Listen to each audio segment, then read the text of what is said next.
Yan, hello, good morning mga kabahay. So welcome sa another house tour. Yan, so ang papakita ko sa inyo ngayon ay itong bahay na to, which is our Kalisha model. So dati yun yung ating house tour sa mga previous vlogs natin, Chanel, yan, and Luna. So papakita naman po natin ngayon itong ating Kalisha na RFO. So si Kalisha natin is po siya, bungalow natin na single attached po siya, bungalow, no?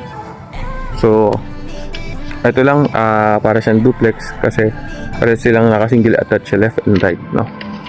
So ito po ay may floor area na 64 square meters and lot area na 100 square meters. So hanggang dito po ang inyong property line, yan. And malaki pa po yung space dito. Yan. So, yan. Balik kayo ng bahala magpa-wall dito. Lalagay niyo po ng wall. Okay. So, this Kalisha model is 2 bedrooms po siya. No?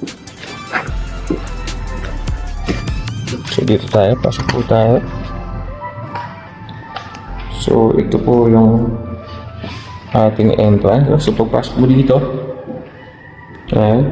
wide yung space niya dito. Pwede ka dito maglagay ng TV sa ating salas.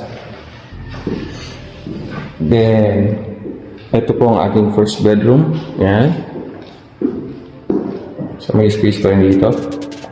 First bedroom natin. Then ang ating toilet and bath. Yan. Ito na po mismo ang ating turnover, no? Sa ating Kalisha model. And dito.